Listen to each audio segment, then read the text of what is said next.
Praise the Lord. கர்த்தருடைய நாமம் மகிமைப்படுவதாக.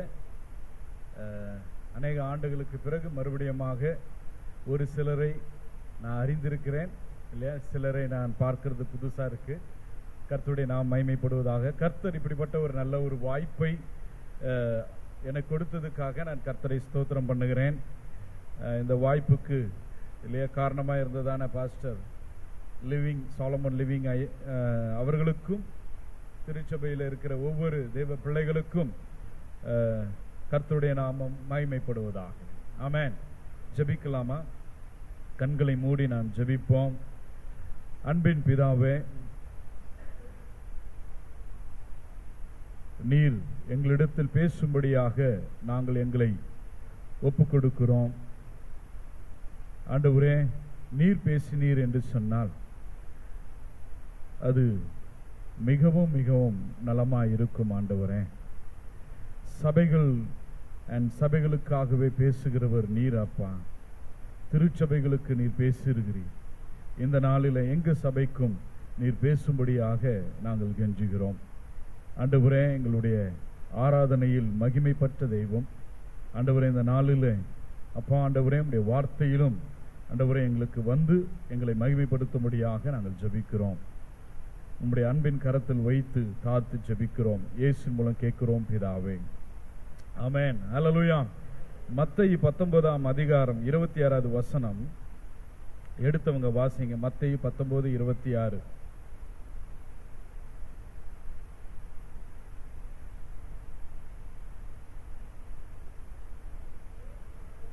இயேசு அவர்களை பார்த்து, மனுஷரால் இது கூடாததுதான், ஆனால் நீங்களும் நானும் நம்புகிற தேவனால் எல்லாம் கூடும். ஆமென். எத்தனை பேர் இதை விசுவாசிக்கிறீங்க? அல்லேலூயா. நாம் நம்புகிற, நாம் விசுவாசிக்கிற நம் தேவனால் எல்லாமே கூடும். ஆமென். இன்னொரு வாட்டி வாசிங்க அந்த வசனங்களை. இயேசு அவர்களை பார்த்து, மனுஷனால் இது கூடாததுதான், தேவனால் எல்லாம் கூடும். ஆமென். அல்லேலூயா. தண்ணீர் மேல நடக்க அவரால கூடும். தண்ணீரை திராட்சரசமாய் மாற்ற அவரால கூடும். காற்றையும் கடலையும் அதற்ற அவரால கூடும். மரித்த லாசருவை கல்லறையிலிருந்து எழுப்ப அவரால கூடும். எப்படிப்பட்ட வியாதியா இருந்தாலும் குணப்படுத்த அவரால கூடும். பிறவி குருடனை காண வைக்க அவரால கூடும். ஆமென். இந்த கூடும் எல்லாம் கூடுகிற கர்த்தர் இன்னைக்கு நம் மத்தியிலே இருக்கிறார். ஆமென். அவரை நம்புகிறவர்களுக்கு எல்லாமே கூடும். ஆமென். அவரை நம்புகிறவர்களுக்கு எல்லாமே கூடும். ஆமென். கர்த்தருடைய நாமம் மகிமைப்படுவதாக. எனக்கு அன்பான தேவனுடைய பிள்ளைகளே, அவரை நம்புகிறவர்களுக்கு எல்லாமே கூடும். ஆமென். யார் அதை நம்புகிறார்களோ, யார் இந்த வசனத்தை நம்புகிறார்களோ, ஏன்னா தேவனுடைய வார்த்தையானது போய் திரும்பி வெறுமையாய் வராது, அதனுடைய வேலையை செய்துவிட்டு தான் வரும். ஆமென். அதனால தேவன் சொன்ன, இயேசு சொன்ன வார்த்தைகள் இது என்னவென்று சொன்னால், அவர் கண்டிப்பாக எல்லாவற்றையும் நமக்காக செய்து முடிக்க போகிறார். ஆமென். அல்லேலூயா. கர்த்தருடைய நாமம் மகிமைப்படுவதாக. அதே போல சங்கீதம் 34:10 பிரகாரமாக நம்ம வாசிக்கிறோம் இல்லையா, சிங்கக்குட்டிகள் தாட்சி அடைந்து பட்டினியாய் கிடக்கும், கர்த்தரை தேடுகிறவர்களுக்கோ ஒரு நன்மையும் குறைபடாது. ஆமென். ஹல்லேலூயா. ஆனால் யாருக்கு ஒரு நன்மை குறைபடாது என்று சொன்னால், கர்த்தரை தேடுகிறவர்களுக்கு. அது மாத்திரம் கிடையாது. 9வது வசனத்துல என்ன சொல்லி இருக்கு என்று சொன்னால், அவருடைய பரிசுத்த ஜனம் இல்லையா, எப்பொழுது அவருக்கு பயப்படுகிறார்களோ அப்பொழுதுதான் என்ன நடக்கும்? எல்லாமே நடக்கும். ஆமென். ஹல்லேலூயா. ஆமென். அப்பொழுது அவரை தேடுகிறவர்களுக்கு எல்லாமே கூடும் என்று நாம் பார்க்கிறோம். கர்த்தருடைய நாமம் மகிமைப்படுவதாக. அப்படியாக அவரை தேடி 1996 இயேசுவை நான் ஏற்றுக்கொண்டேன். அதன் பிறகு ஆண்டவரை நான் ரட்சகராக ஏற்றுக்கொண்டது நிமித்தமாக வேதாகம கல்லூரிக்கு போனோம் இல்லையா. போதகர் சொன்னது போல நாங்கள் இருவருமே ஒன்றாக தேவனுடைய இல்லையா பணிக்கு, அதாவது தேவனுடைய வசனத்தையும் வார்த்தைக்கு கீழ்ப்படிய படிக்க இல்லையா ஆரம்பிக்க ஊழியத்தை தேவன் கிருபை செய்தார். ஆமென். அதன் பிறகு எனக்கு ரொம்ப வாஞ்சை என்று சொன்னால் சுவிசேஷம் அறிவிக்கப்படாத இடங்களுக்கு போய் சுவிசேஷத்தை சொல்லணும்ன்ற என்னுடைய வாஞ்சை. அதன் பேரில் நான் என்ன பண்ண, வட இந்தியாவுக்கு போனேன். கடந்த 18 வருஷமாக வட இந்தியாவில் பலப்பட்ட இடங்களில் இருந்து ஊழியம் செய்ய ஆண்டவர் கிருபை செய்தார். ஆமென், அல்லேலூயா. சோ ஒன்றுமே குறைபடாம எல்லாவற்றையும் நிறைவாய் கர்த்தர் செய்தார். ஆமென், பிரைஸ் தி லார்ட். கர்த்தருடைய நாமம் மகிமைப்படுவதாக.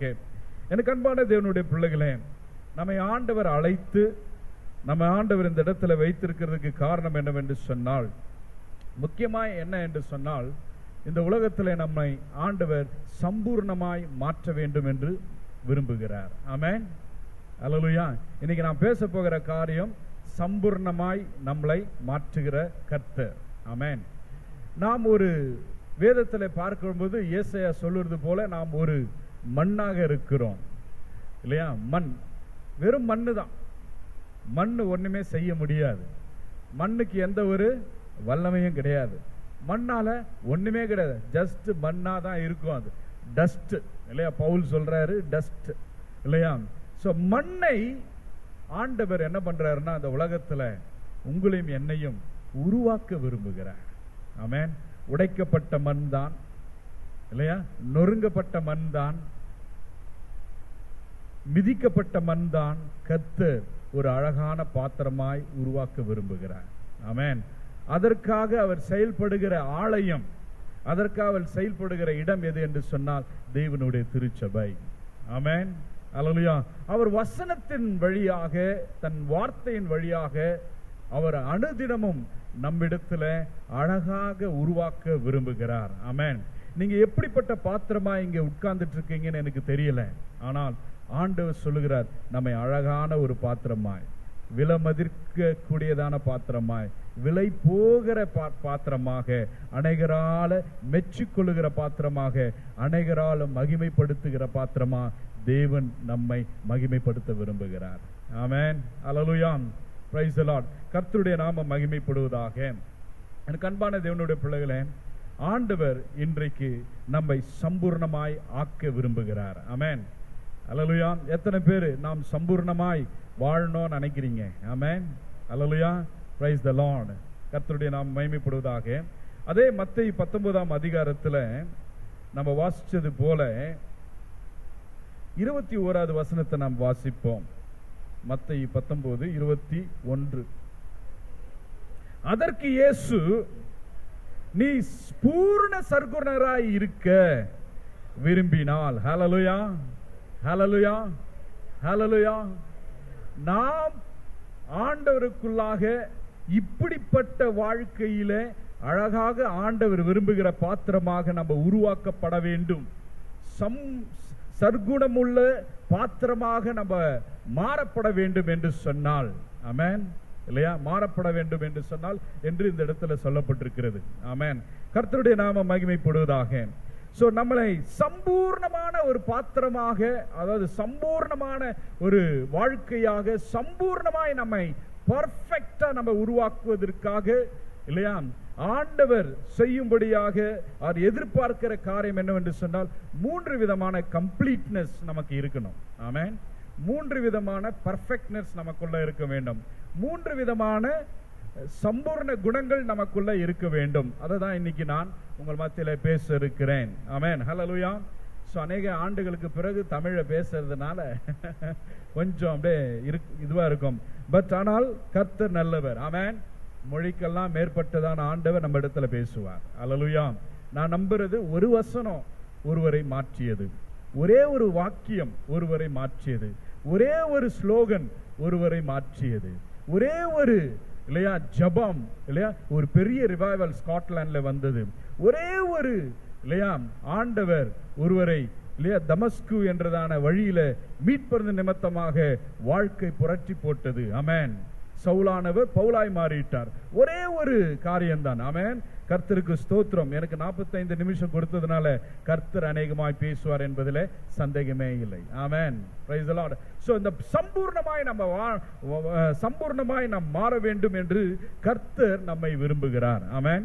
இந்த நாம் சபைக்குள்ள வருகிறது, சபை எதற்காக இருக்கிறது என்று சொன்னால், இந்த சபையானது சபையில இதுதான் நடக்கும். எப்படின்னா, நம்மை சம்பூர்ணமாய் மாற்ற, நல்ல அழகான பாத்திரமாய் உருவாக்க குயவன் நம்மிடத்தில் எதிர்பார்க்கிறார். ஆமென், அல்லேலூயா. அதற்கு என்ன தேவை என்று சொன்னால், 3 விதமான கம்ப்ளீட்னஸ் தேவை. ஒன்னு, ஃபர்ஸ்ட் என்ன வேண்டும்னா, கம்ப்ளீட் ஃபெய்த் ஆன் காட். முதலாவது, முழுமையாக முற்றிலுமாக இயேசுவை நம்ப வேண்டும். ஆமென், ஹல்லேலூயா, ஆமென். நம்ம ஜெபிக்கிறோம் இல்லையா? எத்தனை பேர் வட இந்தியாக்காக ஜெபிச்சு இருக்கீங்கன்னா எல்லாருமே கை தூக்குவோம். நிறைய பேர் ஜெபிச்சு இருக்கிறோம். ஆமென், ஹல்லேலூயா. நிறைய பேர் ஜெபிச்சு இருக்கிறோம். ஆனால் நிறைய ஜெபங்களுக்கு ஆண்டவர் பதில் கொடுத்து கொண்டே இருக்கிறார். ஹல்லேலூயா, ஆமென். ஆண்டவர் நிறைய பதில் கொடுத்து கொண்டே இருக்கிறார். நம்ம ஜெபிக்கும் போது கர்த்தர் பதில் தருகிறார். அப்பனா நாம் ஜெபிக்கிற நேரத்தில் கர்த்தர் பதில் தரும் பொழுது நாம் புறப்பட்டு போகிறது கூட ஒரு பதில் தான். ஆமென், ஹல்லேலூயா. புரியுதா, புரியலீங்களா? இல்லையா? அப்ப கர்த்தர் பதில் எப்படி தருவார்னா, நீங்க புறப்பட்டு மற்றவர்களுக்காக இயேசுவை பத்தி சொல்லணும். ஆமென், ஹல்லேலூயா. நாம் முழங்கால் படிக்கிறோம், கண்ணீர் விடுகிறோம், ஜெபிக்கிறோம், தேசத்துக்காக மேப்பை வைக்கிறோம், எல்லாம் செய்கிறோம். பதில் வருகிறது. ஆனால் நாம் அந்த பதிலுக்கு என்ன பண்றோம்? நோன்னு சொல்லிடுறோம். ஆமென்.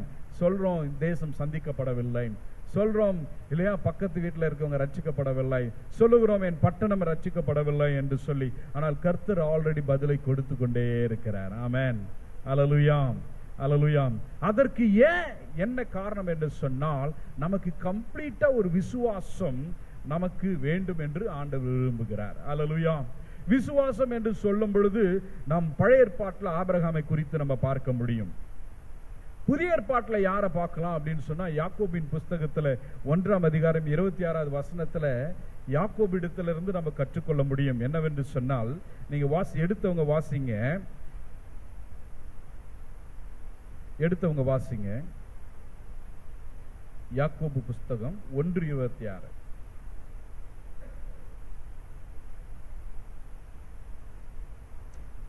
உங்களில் ஒருவன் தன் நாவை அடக்காமல் தன் இருதயத்தை வஞ்சித்து தன்னை தேவ பக்தி உள்ளவன் என்று எண்ணினால் அவனுடைய தேவ பக்தி வீணாயிருக்கும். ஆமென். சோ இன்னைக்கு இந்த பக்தியானது இல்லையா, விசுவாசம் சொல்றது இந்த பக்தி சொல்லலாம். இன்னைக்கு பக்தியானது மிகவும் மிகவும் கம்மியாய் கொண்டே இருக்கிறது. ஆமென், அல்லேலூயா, ஆமென். சோ இந்துக்களை நாம் பார்க்கும் பொழுது அவங்க பக்திகள் எப்படி இருக்கு என்று சொன்னால், தலையில தேங்காவை உடைக்கிறாங்க, ரத்தம் கொட்டுகிறது, காலில் செருப்பு எதுவுமே போடாம நடந்து பல மைல் தூரம் போகிறார்கள். இப்போ வட இந்தியாவில் யூபியில் ஒரு பெரிய மேளா ஒன்று நடக்குது, கும்பமேளா. லட்சக்கணக்கான மக்கள் சொல்றாங்க, உலகத்திலே அதிகமாய் கூட போகிறதான இடம் இதுதான் அப்படின்னு சொல்லி 40 லட்சம் மக்கள் கூட போகிறார்கள் என்று சொல்லி இருக்கு. அதற்கு நடைப்பயணமாக நிறைய பேர் நடந்து போயிட்டு இருக்காங்க. அது மாத்திரமல்ல, எல்லாவற்றையும் சம்பாதித்த எல்லா சொத்துக்கள் எல்லாவற்றையும் அந்த இடத்துல போய் தான் அவங்க என்ன பண்ண போறாங்க? ஸ்பெண்ட் பண்ண போறாங்க. மாலை வாங்குறதோ மற்ற என்ன காரியங்கள் அந்த அபிஷேகத்துக்குரியதான காரியங்களுக்காக அவர்கள் செய்கிறார். அது மாத்திரம் இல்ல, அளவு குத்தி கொள்றது, தேர் இழுக்கிறது, தங்கள் சரீரத்தை எப்படி ஆகிலும் இல்லையா என்னவானாலும் அதை செய்யறது கூட இன்னைக்கு ரெடியா இருந்து செய்து கொண்டு இருக்கிறார்கள். இப்படி ஒரு பக்தி மார்க்கம் ஒரு பக்கம் இருக்கிறது. ஆனால் இயேசுதான் உண்மையான தெய்வம் என்பதை அறிந்திருக்கிறதான கிறிஸ்தவர்களுடைய பக்தி இன்னைக்கு மிகவும் மிகவும் குறைவாய் காணப்படுகிறது. ஆமென், அல்லேலூயா. விசுவாசிக்கிறவங்க ஆமென் சொல்லலாமா? அல்லேலூயா. ஏன்னா நம்ம அப்படிப்பட்ட காலங்களிலே வாழ்ந்து கொண்டு இருக்கிறோம். அந்த நாட்களில் ஆண்டவருக்காக எதையும் செய்ய, எதையும் கொடுக்க, எதையும் விட ஆயத்தமாய் இருந்தார்கள். ஆமென், அல்லேலூயா. இன்னைக்கு ஆண்டவரே நீங்க தூரமா மட்டும் இருங்க, ஆண்டவரே என் தேவையை மாத்திரம் சந்திங்க, ஆண்டவரே நான் வச்சிருக்கிற லிஸ்ட்ல மட்டும் சைனை போடுங்க, ஆண்டவரே எனக்கு எப்பப்பெல்லாம் தேவையோ அப்பப்பெல்லாம் உங்ககிட்ட வருவேன். அப்படியாக நம்ம ஆண்டவரை மாற்றி வைத்து கொண்டிருக்கிறோம். ஆனால் ஆண்டவர் இந்த மண்ணை வேற விதமாய் உருவாக்கணும்னு நினைக்கிறார். ஹல்லேலூயா, ஆமென். ஆண்டவர் இந்த உலகத்திலே நம்மை சபை மூலமாக நம்மை உருவாக்க விரும்புகிறார். முதலாவது நம்மை பக்தி உள்ளவர்களாக உருவாக்க விரும்புகிறார். ஆமென், ஹல்லேலூயா. பக்தி உள்ளவர்களாக நம்ம உருவாக்க விரும்புகிறோம். ஏன்னா இந்த பக்தி உள்ளவர்கள் மாத்திரம்தான் பரலோக ராஜ்யத்தில் பிரவேசிக்க முடியும்.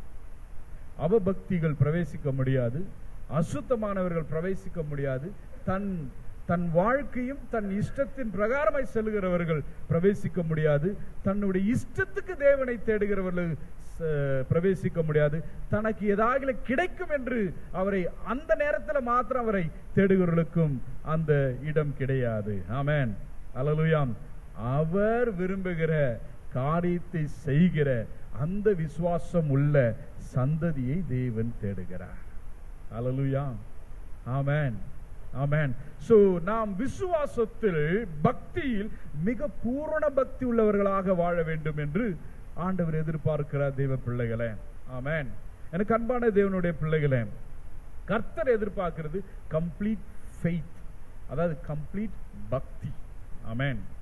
எனக்கு தெரியும் நிறைய தேவ பிள்ளைகள் தங்களுடைய வேலைகளை கூட விட்டு தேவனுடைய பணிக்காக வந்தார்கள். ஆமென்.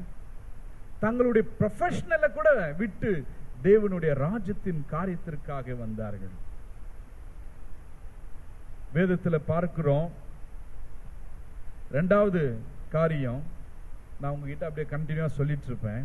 ரெண்டாவது கம்ப்ளீட்னஸ் என்ன எதிர்பார்க்கிறார் என்று சொன்னால், நாம் கம்ப்ளீட்டா ஆண்டவருக்கு சரண்டர் ஆகணும்னு ஆண்டவர் எதிர்பார்க்கிறார். Amen. Complete surrender to God. ஆமென்.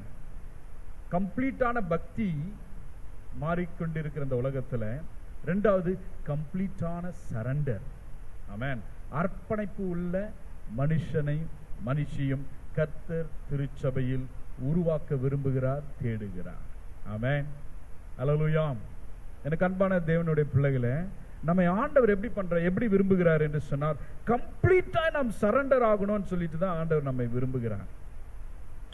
லூக்கா எழுதின சுவிசேஷத்தில் 5ஆம் அதிகாரத்துல 4-7 வசனங்களை நாம் வாசிக்கும் பொழுது, லூக்கா 5:4-7 இங்கே பார்க்கிறோம்.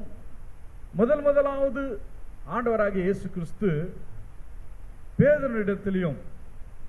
பேதுருவிடத்துல ஒரு உறவாடுதலை, ஒரு கான்வர்சேஷன் இந்த இடத்துல நம்ம பார்க்க முடியும். வாசிக்கலாமா? அவர் போதகம் பண்ண முடித்த பின்பு சீமோனை நோக்கி ஆழத்திலே தள்ளி கொண்டு போய் மீன் பிடிக்கும்படி உங்கள் வலைகளை போடுங்கள் என்றார். அதற்கு சீமோன், ஐயரே, ராம் முழுவதும் நாங்கள் பிரயாசப்பட்டும் ஒன்றும் அகப்படவில்லை, ஆகிலும் உம்முடைய வார்த்தையின்படியே வலையை போடுகிறேன் என்றான்.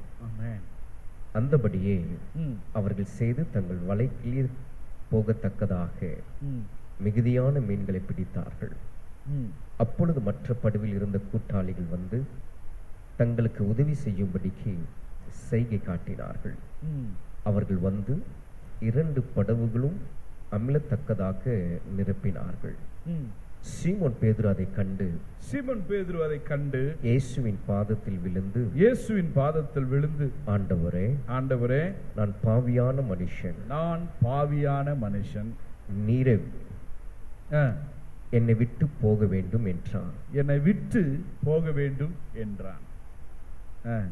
அவர்கள் திரளான மீன்களை பிடித்தது நிமித்தம் அவனுக்கும் அவனோடு கூட இருந்த யாவருக்கும் பிரமிப்பு உண்டாகும்படியான அப்படி சொன்னான்.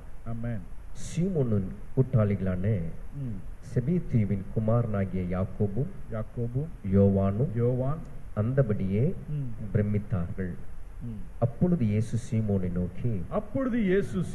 நோக்கி பயப்படாதே, இது முதல் நீ மனுஷனை பிடிக்கிறவனாய் இருப்பாய் என்றார். ஆமென், ஹல்லேலூயா, ஆமென்.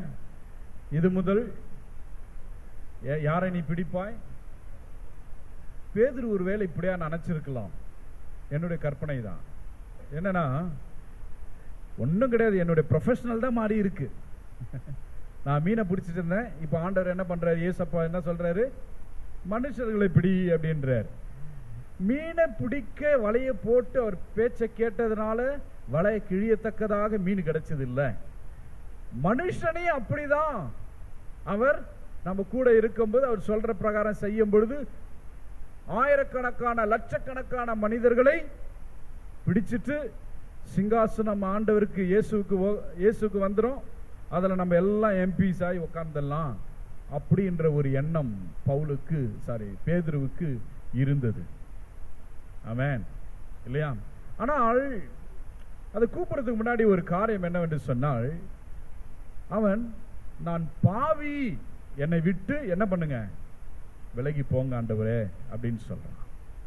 இத ஆச்சரியமான காரியத்தை பார்த்த உடனே, தேவனுடைய மகிமையான காரியத்தை பார்த்த உடனே, தேவனுடைய பூரண வல்லமையை பார்த்த உடனே எல்லா மண்ணும் சொல்ற காரியம் என்னவென்று சொன்னால், நான் பாவி, நான் இல்ல ஆண்டவரே, என்னை விட்டுடுங்க அப்படின்னு. ஆமென் ஹல்லேலூயா. எனக்கு அன்பான தேவனுடைய பிள்ளைகளே, பிசாசு ஒரு தேவ மனுஷர் இப்படியா சொல்ற, பிசாசு எல்லாருமே அட்டாக் பண்ணுவான். யாரை? எல்லாருமே அட்டாக் பண்ணுவான். யாரும் பரிசுத்தவான்களாய் பிறப்பதும் கிடையாது இல்லையா? பரிசுத்தவான்களாய் வாழவே அப்படியே பிறந்ததிலிருந்தே வாழ முடியாது. பிசாசு எல்லாருமே அட்டாக் பண்ணுவான் இல்லையா? வேற வேற பிளான்ஸ் இருக்கும், வேற வேற ஸ்கீம்ஸ் இருக்கும் ஒவ்வொருத்தருக்கு. ஆனா எப்படியாகிலும் ஒருவரை அட்டாக் பண்ணி அவர்களை பின்மாற செய்து அந்த மண்ணை உடைத்து நாசமாக்க வேண்டும், ஒன்றுக்கு உதவாமல் பேக்ஸ்லைடர் மாற வேண்டும் என்பதுதான் பிசாசுடைய வேலை. ஆனால் ஆண்டவருடைய வேலை என்னவென்று சொன்னால், யார் அந்த பாவத்திலே இருக்காம, பாவத்தை விட்டு நான் வெளியே வந்து கம்ப்ளீட்டாய் ஆண்டவரே உங்களிடத்துல நான் சரண்டர் ஆகிறேன், என்னை இனி நீரே பயன்படுத்தும், நான் அல்ல என்று சொல்லுகிற அந்த நபரை கர்த்தர் அழகான பாத்திரமாக வணைக்க அவர் விரும்புகிறார். ஆமென் ஹல்லேலூயா. எப்போ ஒரு சரண்டர், ஒரு கம்ப்ளீட், ஒரு அர்ப்பணிப்பு அவனுக்குள்ள வந்ததோ, தான் ஒரு பர்ஃபெக்ட் இல்லை என்று சொல்லி அவன் நம்பினானோ, அப்பொழுது ஆண்டவர் அவனை சம்பூர்ணமாய் மாற்ற விரும்பினார். ஆமென். சொன்னது என்னது? நீ இனி யாரை பிடிப்பாய்? மனுஷர்களை பிடிப்பாய் என்று சொன்னார். ஆமென். எனக்கு அன்பான தேவனுடைய பிள்ளைகளை, சபைக்குள்ளும் சரி சபைக்கு வெளியும் சரி அநேகர் அர்ப்பணிப்பு இல்லாமல் இருக்கிறார்கள். ஆமென். அவர்களை சம்பூர்ணப்படுத்த ஆண்டவர் விரும்புகிறார். அவர் எதிர்பார்க்கிறது என்னவென்று சொன்னால், நீங்க பெருமைக்குரியவர்களா இருக்கக்கூடாது, நாம் பெரிய ஆளு என்று சொல்லி வாழக்கூடாது. ஏன்னா ஆண்டவர் அது விரும்பல. அவர் விரும்புகிறது என்னவென்று சொன்னால், தன்னை போல நாமும் அவர் சிலுவை வரைக்கும், கிராஸ் வரைக்கும் தன்னை தாழ்த்தினது போல நாமும் நம்முடைய ஜீவன் இந்த உலகத்துல மாண்டு போகும் வரைக்கும் ஆண்டவருக்காக அவர் சமூகத்தில் தாழ்மை உள்ளவர்களாக இருக்க வேண்டும். ஆமென் ஹல்லேலூயா. நாம் பாவி என்று சொல்லுவனுக்கு தான் இரட்சகர் தேவைப்படுகிறது. தான் எனக்கு இல்லை என்று சொல்லுகிறவர்களுக்கு தான் கர்த்தர் அவர் தன்னை வெளிப்படுத்த விரும்புகிறார். தேடுகிறவர்களுக்கு தான் தேவன் காட்சி கொடுக்கிறார். எனக்கு அன்பான தேவனுடைய பிள்ளைகளே, இந்த இரண்டாவது நாம் வாழ்க்கையில் மண்ணை பூர்ணப்படுத்த வேண்டும் என்று சொன்னால், மாற்ற வேண்டும் என்று சொன்னால், நாம் இரண்டாவது அர்ப்பணிப்பு உடையவர்களாக, சரண்டர் பண்ற ஒரு மக்களாக நாம் இருக்க வேண்டும். ஆமென் ஹல்லேலூயா. ஏதோ நியூ இயர்ல மட்டும் சரண்டர் பண்றது கிடையாது. ஏன்னா நான் அப்படிதான் செய்வேன். ஒவ்வொரு நியூ இயர் வரும் பொழுது, ஆண்டவரே இதை செய்யக்கூடாது, அதை செய்யக்கூடாது, இதை சொல்ல மாட்டேன், பொய் சொல்லக்கூடாது, அது இது எல்லாம் சொல்லுவோம். ஒரு வாரம் 2 வாரத்துக்கு அப்புறம் ஏதாவது ஒரு சின்ன விஷயத்தை கூட பொய் சொல்லிடுவோம். இப்படியாய் நாம் செய்யக்கூடாது. கர்த்தர் விரும்புகிறது கம்ப்ளீட் சரண்டர். ஆமென் ஹல்லேலூயா. ஏன் அவர் அப்படி விரும்புறாருன்னா, அவர் அப்படியா இருக்கிறார். ஆமென் இல்லையா? அவர் சம்பூர்ணமானவர். அதனால் நம்மிடத்துல சம்பூர்ணத்தை எதிர்பார்க்கிறார். ஹல்லேலூயா. ஆமென். இந்த மண்ணை இல்லையா, நம்மை அவர் சம்பூர்ணமாய் உருவாக்க இந்த உலகத்துல நம்மை எதிர்பார்க்கிறார். ஹல்லேலூயா. கர்த்தருடைய நாமம் மகிமை உண்டாவதாக. 11வது வசனத்துல பார்க்கும் பொழுது, அதே அதிகாரம் லூக்கா 5:11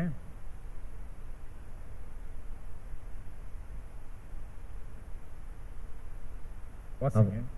அவர்கள் படகுகளை கரையிலே கொண்டு போய் நிறுத்தி எல்லாவற்றையும் விட்டு அவருக்கு பின் சென்றார்கள். ஆமென், ஹalleluya. கம்ப்ளீட் சரண்டர் எங்க முடியும் என்று சொன்னால், முடியும் இல்லை, எங்க ஆரம்பிக்கும் என்று சொன்னால் அவரை பின்பற்றுகிறதுனால ஆரம்பிக்கப்படும். ஹalleluya, praise the lord, ஆமென். நான் எப்பவுமே நான் ஊழியம் செஞ்சுட்டு இருக்கிற இடம் வந்து வெஸ்ட் பெங்கால். அநேகர் நீங்க அறிந்து கொண்டிருக்கிற இடம் தான். ஸோ 41 ட்ரைபல்கள் வாழ்ந்து கொண்டு இருக்கிறாங்க. வேற வேற ட்ரைபல், சந்தாலி, சாதிரி, போடோஸ், இல்லை இப்படிப்பட்டதான ட்ரைபல்ஸ் அதிகமாக வாழ்ந்து கொண்டு இருக்கிறதான இடம். அங்கே அதிகமாக என்னன்னா ஜங்கிள், ஃபாரஸ்ட் தான். ஜல்பாய்குரி டிஸ்ட்ரிக்ட் என்று சொல்லி நீங்கள் யூடியூப்ல பார்க்கும்போது இந்தியாவோட அமேசான் ஃபாரஸ்ட்க்கு ஈக்குவலாக இருக்கு என்று சொல்வார்கள். பயங்கரமான திக் ஃபாரஸ்ட் தான். யானை, புலி, இல்லை எல்லாமே இந்த வைல்டு அனிமல்ஸ்ல எல்லாமே இருக்கிறதான ஒரு இடம் தான் இல்லையா. 4-5 மணிக்கு மேல நம்ம திருப்பி போய் பைக்ல வர்றது ஒரு பெரிய கேள்விக்குறி தான். 200 to 300 பேர் ஒவ்வொரு வருஷமாய் இந்த விலங்கின் மூலமாக மரிக்கிறவர்கள் இருக்கிறார்கள். இது எல்லாவற்றின் மத்தியில இல்லையா கர்த்தர் நிறைய ஜீவன்களை அந்த காட்டுக்குள்ள வச்சிருக்கிறார். ஆமென், அல்லேலூயா. அந்த மண்ணையும் ஆண்டவர் பண்படுத்த விரும்புகிறார். அல்லேலூயா. மக்களுடைய சென்ஸ்ல இல்லாத மக்களும், பின்கோடு இல்லாத மக்களும், இல்லையா இயேசுவை ஒரு முறை கூட கேள்விப்படாத இருக்கிற மக்களும், இயேசு யார் என்ற இயேசு பத்தி சொல்லும் போது என்ன மிஷன், அது என்ன வாஷிங் மிஷினா உஷா மிஷினா என்று கேட்கிறதான மக்கள் மத்தியிலும், தங்களுடைய சொந்த மொழியில் வேதாகமம் இல்லாமல் இருக்கிற மக்கள் மத்தியிலும் கர்த்தர் எதிர்பார்க்கிறது என்னவென்று சொன்னால் அந்த மண்ணும் கம்ப்ளீட்னஸ் ஆகணும்ன்றதுதான். ஆமென். அதையும் சம்பூர்ணம் படுத்த வேண்டும் என்பதுதான் கர்த்தர் விரும்புகிற காரியம். ஹல்லேலூயா, ஆமென். சோ அந்த விசுவாசிகளை பார்த்து நான் இதுதான் சொல்வேன். ஆமென். இயேசுவை நாம் அறிந்து கொண்டோம், கம்ப்ளீட்டா அவர் இடத்துல விசுவாசம் வச்சிருக்கிறோம். அதே போல கம்ப்ளீட்டா அவர் இடத்துல நாம் சரண்டர் ஆகும் பொழுது கண்டிப்பா கம்ப்ளீட்டா ஆண்டவர் நம்மை நித்திய ஜீவனுக்குள்ள கொண்டு போவார். ஹல்லேலூயா, ஹல்லேலூயா. ஒரே ஒரு வாழ்க்கை, அது சீக்கிரமாய் விரைவில் ஓடிவிடும். ஆமென். எனக்கே தெரியல 18 வருஷம் எப்படி ஓடிச்சுன்னு. ஆமென். எனக்கு எல்லாம் நினைவு இருக்கிறதெல்லாம் ஸ்கூல் படிச்சுட்டு இருக்கிற மாதிரி நினைவு இருக்கு. நினைவு இருக்கிறதெல்லாம் ஏதோ ஒரு பைபிள் காலேஜ் நம்ம இருக்கிற மாதிரி ஒரு நினைவு இருக்கிற. எப்படி நாட்களும் காலங்களும் வருஷம் ஓடிச்சுன்னு எனக்கே தெரியல. ஆமென். கடகடகடன்னு பார்த்துட்டு இருக்கேன். என்னுடைய மகன் என் கிட்ட இந்த ஹைட்டு வந்துட்டான். ஆமென்.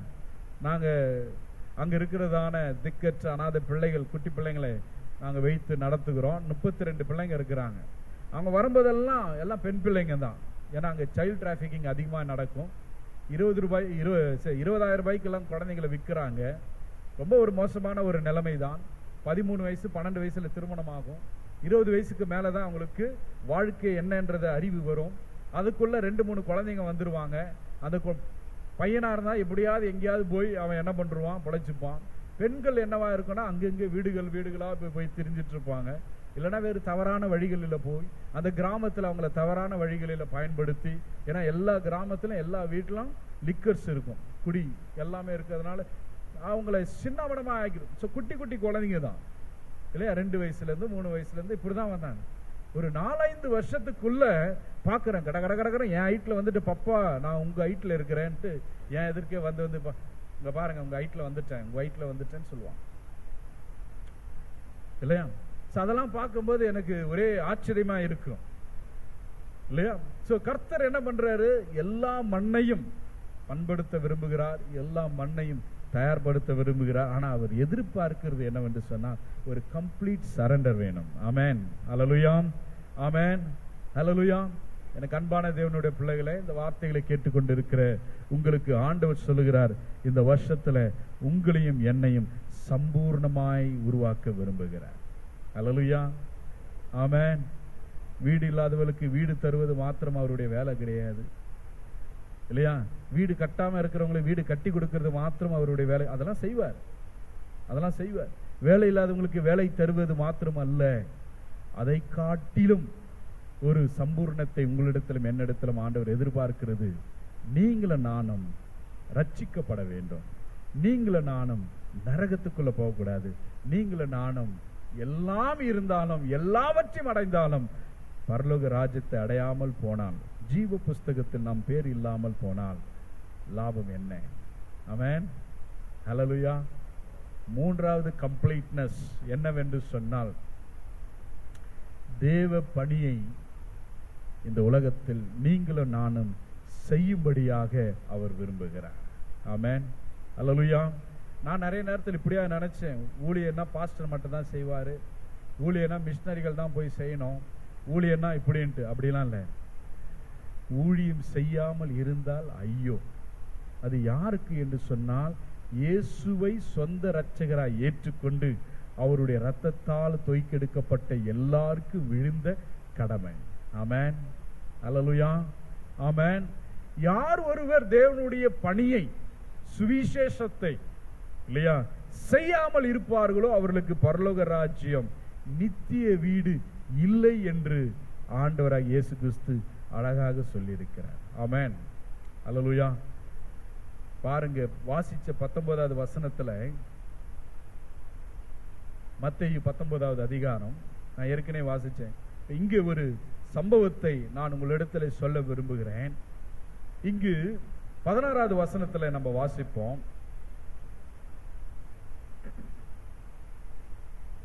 மத்தேயு 19:16. அப்பொழுது ஒருவன் வந்து அவரை நோக்கி, நல்ல போதகரே, நித்திய ஜீவனை அடைவதற்கு நான் எந்த நன்மையை செய்ய வேண்டும் என்று கேட்டான். ஹல்லேலூயா. ஹல்லேலூயா. ஹல்லேலூயா. இந்த வாலிபன் வந்து வெரி கிரேட் வாலிபன். ஆமென். நல்லா கவனிங்க, நான் சொல்ற காரியம் அப்பதான் புரியும் நமக்கு. இந்த வாலிபன் ரொம்ப நல்ல வாலிபன். இந்த வாலிபன் இடத்துல எந்த ஒரு குறையே கிடையாது. ஆமென். ஆனால் இவன் நல்ல ஒரு ஐஸ்வர்யவான்.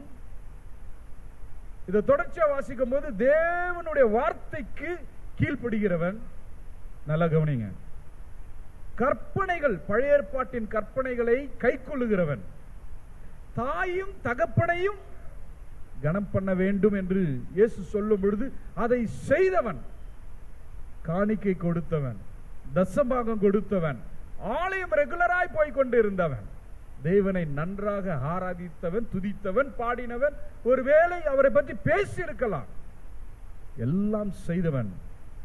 ஏதோ ஒரு சர்க்குணம், ஏதோ ஒரு முழுமை, ஏதோ ஒரு பூரணம் அவனுக்குள்ள இல்லை என்பதை இயேசுவை பார்த்த உடனே கண்டுபிடிச்சிட்டான். ஆமென். ஹல்லேலூயா. ஹல்லேலூயா. நாம் இயேசுவை எப்ப பார்க்காம இருக்கிறோமோ அப்ப வரைக்கும் நாம் சம்பூர்ணமாய் ஆகவே முடியாது. ஹல்லேலூயா. ஆமென். புரியுதுங்களா நான் இயேசுவை பார்ப்பது என்று?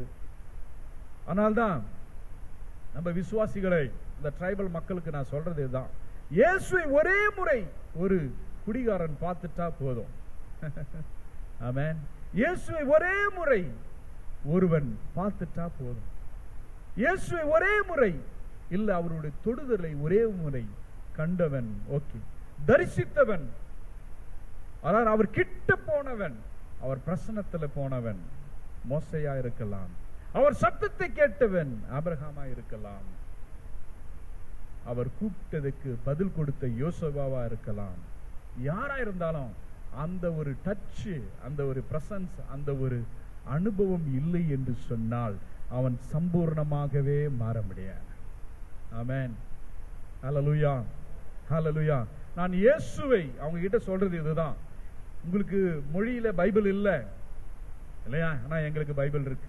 உங்களுக்கு இயேசுவை சொல்ல மிஷனரிகள் இல்ல, ஆனா எங்க இடத்துல நிறைய பேர் விசுவாசிகளே பிரசங்கிப்பாங்க. அப்படிப்பட்டவர்கள் இருக்கிறாங்க.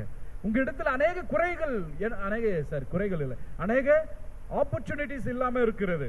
ஸ்கூல்ஸ் இல்ல, ஹாஸ்பிட்டல்ஸ் இல்ல இல்லையா, போக்குவரத்து டிரான்ஸ்போர்ட் இல்ல, கரண்ட் இல்ல இல்லையா, வீடுகள் இல்ல, எல்லா குடிசைகளும் எல்லா விதமான விலங்குகளும் சுத்தி கொண்டு இருக்குது. ஆனா எங்களுக்கு அதெல்லாம் இல்ல, எல்லாம் நல்லா இருக்கிறோம். ஆமென்.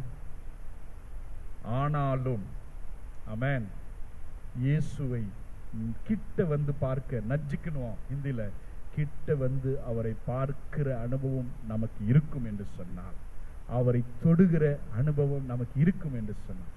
தோமா இயேசுவை தொட்ட பிறகுதான் அவர் என்ன பண்ணாரு? விசுவாசித்தார். ஆமென். அதுக்கு காரணம் என்ன? பேதுரு கேள்விப்பட்டோடனே விசுவாசிச்சிட்டார், மற்ற எல்லா சீஷர்களும் விசுவாசிச்சார். ஆனா தோமா எதுக்கு அப்படின்னா, அவர் சதுசு என்றதான கூட்டத்தை சார்ந்தவர். 2 கூட்டம் இருந்தாங்க, 2 ரிலிஜன் இருந்தது. இயேசு 4 ரிலிஜன், அதுல மெயினான 2 ரிலிஜன், பாரிசீஸ் அண்ட் சாதுசீஸ். பாரிசீஸ் உயிர்த்தெழுதலை நம்புகிறவர்கள், சாதுசீஸ் உயிர்த்தெழுதலை நம்பாதவர்கள். தோமா உயிர்த்தெழுதலை நம்பாத கூட்டத்தை சார்ந்தவர். புரியுதுங்களா? இயேசுவானவர் எங்கெங்கெல்லாம் நான் மரிக்க போறேன், உயிரோட எழுந்திருக்க போடும்போது தாமஸ் சரியா கேட்கல, நம்பல இல்லையா? அதனால்தான் பவுல் பரிசேயர், ஏனென்று சொன்னால் அவர் நம்புறவர். அப்ப என்ன ஆச்சு, அவரை பிடிச்சிட்டு ஜெயில போட்டிருக்கும் போது அவர் சொல்றாரு இல்லையா, நான் பரிசேயர் என்று சொல்றாரு, உயிர்த்தெழுதலை நம்புகிறவர் இந்த கூட்டம் அப்படின்னா அங்க ஒரு சலசலப்பு ஆயிடுச்சு. தோமா நான் அவருடைய என்னுடைய விரலை அவருடைய போடாத வரைக்கும் நான் நம்ப மாட்டேன். எப்படியா இருந்தாலும் சரி, எந்த ரிலிஜனா நாம் இருந்தாலும் சரி, ஆமென், இயேசுவை தொடணும், இயேசுவை பார்க்கணும். ஆமென், ஹல்லேலூயா, ஹல்லேலூயா. அப்பொழுதுதான் நமக்குள்ள சம்பூர்ணம் ஆகும். அப்ப இந்த வாலிபன் என்ன பண்றான், ஆண்டவராகிய இயேசு கிறிஸ்து செய்கிற காரியங்களையும் சொல்ற வார்த்தைகளும் கேட்ட பிறகு அவன் சொல்றான், நல்ல போதகரே அப்படின்றான். ஆமென், எல்லாம் செய்யறதுனா நல்ல போது. இப்ப வாசிங்க 17வது வசனத்துல, அதற்கு அவர் சொல்வானேன், தேவன் ஒருவரை தவிர நல்லவன் ஒருவனை இல்லையே, நீ ஜீவனில் பிரவேசிக்க விரும்பினால் என்ன கைக்கொள், கற்பனைகளை கைக்கொள் என்று சொன்னார். இது ஆண்டவர் அவருக்கு மட்டும் இல்ல, அங்க இருக்கிற எல்லாருக்கும் சொல்லும்படியாக அவர் சொன்ன காரியம். இயேசுவானவருக்கு தெரியும் அவன் எல்லா கற்பனைகளையும் கை கொள்ளுகிறான் என்று சொல்லி. வாசிங்க அடுத்த வசனம். அவன் அவரை நோக்கி எவைகள் என்று கேட்டான். அதற்கு இயேசு, கொலை செய்யாதிருப்பாயாக, விபச்சாரம் செய்யாதிருப்பாயாக, களவு செய்யாதிருப்பாயாக, பொய் சாட்சி சொல்லாதிருப்பாயாக, உன் தகப்பனையும் உன் தாயையும் கனம் பண்ணுவாயாக. ஏன்னா இந்த இடத்துலதான் அப்போ இயேசு இருந்த நாட்களில யூதர்களுக்கு ஒரு பெரிய பிரச்சனை, தன் தகப்பனையும் தாயையும் டேக் கேர் பண்றது. மற்ற எல்லாத்திலும் பர்ஃபெக்ட் தான். ஆனா எப்படியாக ஒரு வாய்ப்புகளை ஏற்படுத்தி அவர்களை தள்ளிவிட வேண்டும், இல்ல ஒதுக்கி வைக்க வேண்டும்ன்றதுதான் ஒரு எண்ணங்கள் வரும். எனக்கு அன்பான தேவனுடைய பிள்ளைகளே, அது வேதத்துக்கு முரண்பாடான விஷயம். தன் தாயையும் தகப்பனையும் இல்லையா தள்ளி வைக்கிறது. தேவனுடைய ராஜ்யத்தின் பணிக்காக விட்டு போறது வேற. ஆமென். அது வருகிற வசனங்களை நான் வாசிக்கிறேன். அடுத்தது வாசிங்க. உன்னிடத்தில் நீ அன்பு கூறுவது போல பிறனிடத்திலும் அன்பு கூறுவாயாக என்பவைகளே. இதுவும் ஒரு பெரிய பிரச்சனை தான் இல்லையா? நீ உன்னை நேசிக்கிறது போல பிறரை நேசிக்கணும். ஆமென், அல்லேலூயா. அது ரொம்ப ஒரு கடினமா இருக்கு. ஆனால் தேவனுடைய வீட்டில் நீ பிரவேசிக்க வேண்டும் என்று சொன்னால், கர்த்தர் இந்த மண்ணை உங்களையும் என்னையும் ஆண்டவர் இப்படிதான் உருவாக்கி சபையிலே நம்மை அழகுபடுத்த விரும்புகிறார். ஆமென். இந்த பாத்திரம் தான் அவர் வருகிற நாட்களில் உயிரோடு மரித்தாலும் எழுந்திருக்கும். இந்த பாத்திரம் தான் ஆண்டவர் வரும் பொழுது அவருக்கு எதிர்முன்னையில அவருக்கு முன்பதாக கடந்து செல்லும். எனக்கு அன்பான தேவ பிள்ளைய, அடுத்த வசனத்தை வாசிங்க. அந்த வாலிபன் அவரை நோக்கி, இவைகள் எல்லாம் என் சிறு வயது முதற்கொண்டு கை கொண்டிருக்கிறேன், இன்னும் என்னிடத்தில் குறை என்ன என்றான். ஹல்லேலூயா, ஹல்லேலூயா, ஹல்லேலூயா, ஆமென். ரொம்ப ஒரு அருமையான ஒரு டெக்ஸ்ட் இது. நல்ல ஒரு வாலிபன், சிறு வயதிலிருந்து வேதத்தை அவன் கடைபிடிச்சவன். சிறு வயதிலிருந்து அவன் வாலிபன் சொல்லப்பட்டிருக்கு. அந்த வாலிப வயசு வரைக்கும் தகப்பனையும் தாயையும் கனம் பண்ணி இருக்கிறான். சிறு வயதிலிருந்து இல்லையா, அவன் தன்னிடத்தில் அன்பு கூர்ந்தது போல பிறனிடத்தில் அவன் அன்பு கூர்ந்திருக்கிறான். அதனால்தான் ஐஸ்வர்யத்தில் அவன் நிறைய பேருக்கு உதவி செய்திருக்கலாம், ஆண்டவர் ஊழியத்திற்கு கொடுத்திருக்கலாம் இல்லையா? இதை எல்லாவற்றையும் பேதுருவும் சீஷர்கள் பார்த்து கொண்டு இருக்கிறாங்க. இந்த காரியத்தை எல்லாத்தையும் பார்த்துட்டு இருக்கிறாங்க. நிறைய காணிக்கை கொடுத்திருப்பாரு போல இல்லையா, அதையும் பார்த்து இருக்கிறாங்க. எல்லாம் அறிந்த பிறகு, எல்லாம் தெரிஞ்ச பிறகு இதெல்லாம் செய்யற இந்த வாலிபன் அடுத்தது வாசுங்க. என்ன குறைன்னு கேட்கும்போது அதற்கு இயேசு, நீ பூரண சர்க்குணராய் இருக்க விரும்பினால் போய் உனக்கு உண்டானவைகளை எல்லாம் விற்று தரித்திரருக்கு கொடு, அப்பொழுது பரலோகத்தில் உனக்கு பொக்கிஷம் உண்டாயிருக்கும், பின்பு என்னை பின்பற்றி வா என்றார். ஹல்லேலூயா, ஹல்லேலூயா. இத சொல்லும் பொழுது நமக்கே ஒரு என்ன ஆண்டவரே இப்படி சொல்லிட்டீங்க, கஷ்டமா இருக்கு, வேற ஏதாவது இல்ல, உனக்கு எல்லாமே கிடைக்கும், எல்லாம் ஆகும் சொல்லி இருக்கிறீங்க இல்லையா, எல்லாமே நடக்கும் சொல்லி இருக்கிறீங்க, வாக்குத்தத்தத்தை கொடுத்துட்டே வரீங்களே, எல்லாமே ஆகும், நான் நினைச்சதெல்லாம் வேற வேறையா இருக்கு, ஆனால் நான் சம்பூர்ணமாய் ஆக வேண்டும் என்று சொன்னால் நீர் என்னிடத்தில் எதிர்பார்க்கிறது. ஒருவேளை அந்த வாலிபனுக்கு ஐஸ்வர்யம் தான் ஒரு தடையா இருந்திருக்கு இயேசுவை பின்பற்ற. ஒருவேளை உங்களுக்கும் எனக்கும் எது தடை என்பதை நாம் அறிந்து கொள்ள வேண்டும். ஆமென். எது தடை? இயேசுவை பின்பற்றாமல், அவருடைய வசனத்துக்கு ஏற்று நாம் நடக்க முடியாமல் இல்லையா, நாம் அவரை போல மாற முடியாமல் இருப்பதற்கு குறை, இருப்பதற்கு தடை என்ன என்பதை நாம் அறிந்து கொள்ள வேண்டும். ஆமென் இல்லையா? அடுத்தது வாசிங்க. இதை சொன்ன உடனே, இயேசு சொன்ன உடனே அந்த வாலிபன், என்ன பிரச்சனைனா அவனுக்கு மிகுந்த ஆஸ்தி இருந்தது, இந்த வார்த்தையை கேட்ட பொழுது துக்கமடைந்தவனாய் போய்விட்டான். ஹல்லேலூயா. இன்னைக்கு அநேகர் இல்லையா, கிறிஸ்தவர்கள், நீங்கெல்லாம் வெரி குட் பீப்புள், அநேக கிறிஸ்தவர்கள் அநேக திருச்சபையில இப்படிதான் கிட்ட வராம, சம்பூர்ணமாய் ஆகாமல், தேவனை தரிசிக்காமல், தேவனுடைய காரியங்களிலே நிற்காம அவங்க பின்மாற்றமாய் மாறிவிட்டார்கள். ஆமென். ஹல்லேலூயா, ஹல்லேலூயா. எனக்கு அன்பான தேவனுடைய பிள்ளைகளே, நாம் ஏதோ ஒரு விஷயத்திற்காக தேவனை தேடக்கூடாது. ஆமென். ஹல்லேலூயா. எப்பவுமே நாம் தேடிக்கொண்டே இருக்கிறோம், ஆனால் அவர் தேடுகிறார் நம்மை என்பதை மறந்து விடுகிறோம். ஆமென்.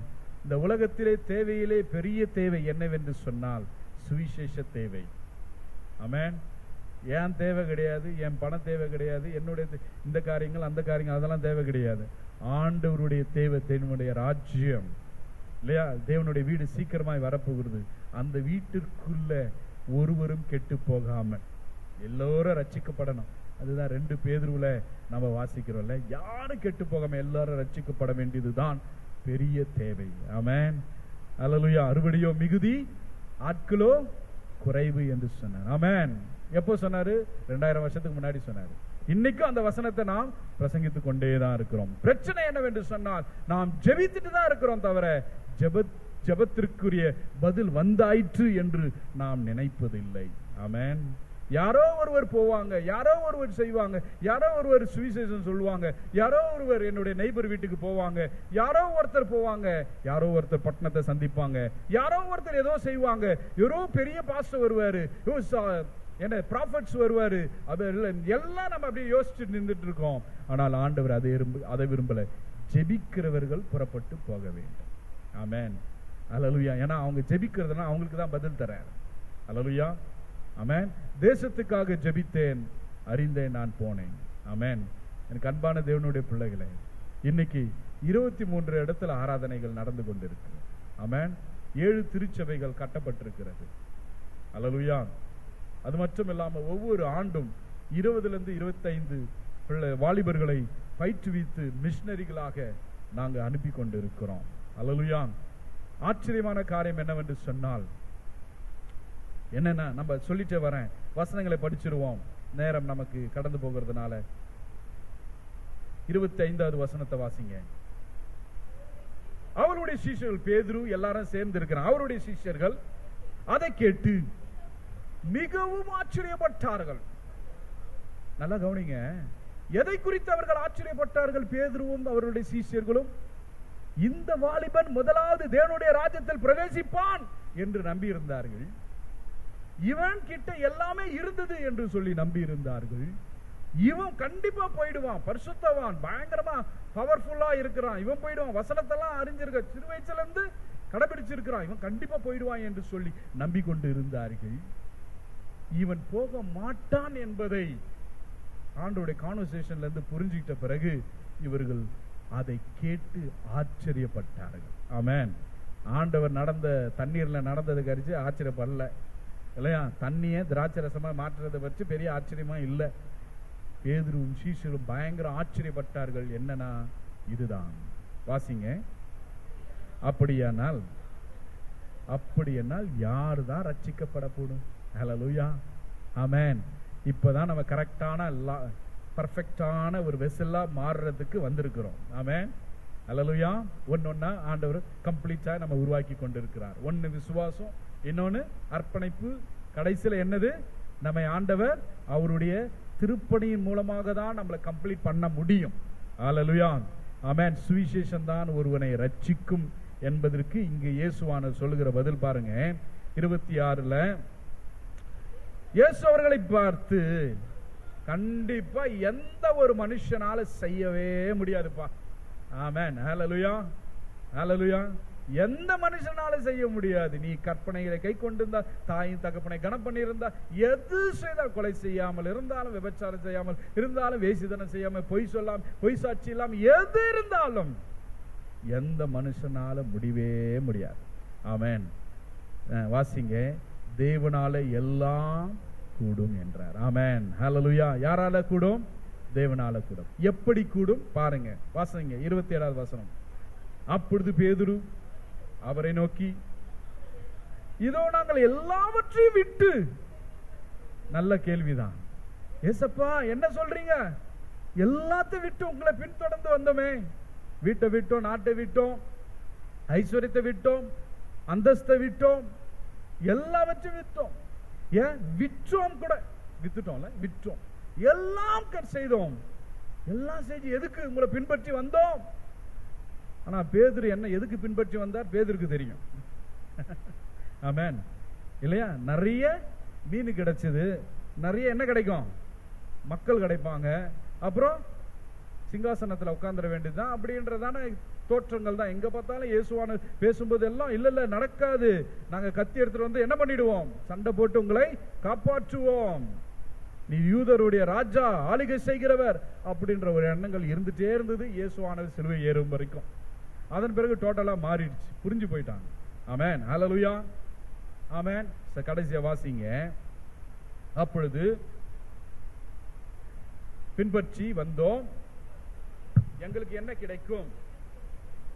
ஹல்லேலூயா, ஆமென், ஆமென். என்ன கிடைக்கும்? எல்லாத்தையும் சரிங்க விட்டுட்டு நாங்க பர்ஃபெக்டான வெசலா வரோங்க, ஆண்டவருடைய தேவ பணியை நாங்க செய்ய போறோம், சுவிசேஷம் சொல்ல போறோம், பட் எங்களுக்கு என்ன கிடைக்கும்? ஆமென். வாசிங்க. அதற்கு இயேசு என்ன காலத்துல எத்தனை பேர் நம்புறீங்க மறு ஜென்மம் ஒன்று இருக்கிறது? ஆமென். இந்துக்கள் சொல்ற மறு ஜென்மங்கள் கிடையாது இல்லையா? நமக்கு ஒரு ஜென்மம் இருக்கு. ஆமென். ஆயிரமாய் வருடங்களாய் நாம் ஆராதிக்க ஆண்டவரை இல்லையா? ஆண்டவரோடு கூட இருந்து இல்லையா ஆளுகை செய்ய போகிறோம். ஆமென், ஹல்லேலூயா. அந்த ஆளுகையே டோட்டலா டிஃபரன்ஸ். அந்த டாபிக்ல இப்ப வேண்டாம் நம்ம. பட் அதற்கு இயேசு மறுஜென்ம காலத்துல மனுஷகுமாரன் தம்முடைய பூரண மகிமையிலே சிங்காசனத்தின் மேல் வீற்றிருந்து என்னை பின்பற்றின நீங்களும் இஸ்ரவேல் 12 கோத்திரங்களும் நியாயம் தீர்க்கிறவர்களாக 12 சிங்காசனத்தின் மேல் வீற்றிருப்பீர்கள் என்று பேதுரு கேட்ட உடனே பேதுருக்கும் சீஷர்களுக்கும் ஆண்டவர் சொன்ன ஒரு பதில். ஆமென். அடுத்த வசனம் புறஜாதியாய் நமக்கு சொல்றாரு. வாசிங்க. என் நாமத்தின் நிமித்தம் வீட்டையாவது, சகோதரரையாவது, சகோதரிகளையாவது, தகப்பனையாவது, தாயையாவது, மனைவியாவது, பிள்ளைகளையாவது, நிலங்களையாவது விட்டவன் எவனோ அவன் நூறத்தனையாய் அடைந்து நித்திய ஜீவனை சுதந்தரித்து கொள்வான். ஆமென். எனக்கு அன்பான தேவனுடைய பிள்ளைகளே, உங்களிடத்தில் நான் பொய் சொல்ல விரும்பல. இப்படி இருக்கிறவர்களுக்கு மாத்திரம் தான் நித்திய ஜீவன் கிடைக்கும். இயேசுவானவர் ஆல்ரெடி சொல்லிட்டு போயிட்டாரு. திறக்கப்படுகிற கண்கள் திறக்கப்படட்டும். இப்பொழுதே தேவனை நாம் பின்பற்றுகிறவர்கள் முழுமையாக பின்பற்றுவோம். ஆமென். அவர் என்ன எதிர்பார்க்கிறார்? நீங்களும் நானும் அவரை பற்றி பக்கத்து வீட்டில் இருக்கிறவங்களுக்கு சொல்லணும்னு நினைக்கிறார். நீங்க ஒர்க் பண்ற உங்க ஒர்க் மக்கள்கிட்ட, உங்களுடைய கொலீக்ஸ் கிட்ட சொல்லணும்னு நினைக்கிறார். நீங்க பார்க்கிறவர்கிட்ட சொல்லணும்னு நினைக்கிறார். நீங்க பிரயாணப்பட்டு போகிறதான வாகனத்துல, ஆட்டோவா இருந்தாலும் சரி, டாக்ஸியா இருந்தாலும், பைக்கா இருந்தாலும், யாரோ ஒருத்தர்கிட்ட யாரோ அவரை பற்றி சொல்லணும்னு நினைக்கிறார். ஆமென். ஏன்னா சுவிசேஷம் செய்யாமல் சொல்லாமல் இருந்தால் ஐயோ. ஆமென். ஐயோ. யார் நித்திய வீட்டுக்கு பிரவேசிக்க முடியாது என்று சொன்னால் இந்த சம்பூர்ண சுவிசேஷத்தை அறிவிக்காமல் போனவர்கள் தான். ஆமென். கண்களை மூடுவோமா? ஆண்டவருடைய கரத்திலே நம்மை ஒரு விஷயம் ஒப்பு கொடுத்து தாழ்த்தி ஜெபிக்கலாமா? இல்லையா? நாம் கம்ப்ளீட்டாக ஆண்டவர் இந்த பாத்திரத்தை உருவாக்க விரும்புகிறான். Complete faith on God, complete surrender on God and complete work of God. சுவிசேஷத்துல தான் ஆரம்பிக்கப்படுகிறது. யாரோ ஒருத்தர் சொன்னதுனால தான் இன்னைக்கு நான் இங்க இருக்கிறேன், நீங்களும் இங்க இருக்கிறீங்க. ஆனால் நாம் சொல்லாமல் இருப்போம் என்று சொன்னால் யாரோ ஒருவர் ஒரு நாள்ல வர முடியாமல் போய்விடும். நம்ம பட்டணத்தை சந்திக்க முடியாமல் போய்விடும். எனக்கு அன்பான தேவ பிள்ளைகளே, நாம் அவரை பின்பற்றுகிறவர்களாக இருக்க வேண்டும் என்று சொன்னால் எல்லாவற்றையும் அவருக்காக விடவும், நமக்கு இருக்கிற காரியங்களை விட்டு விடவும், அவரை பின்பற்றவும் அவர் விரும்புகிறார்.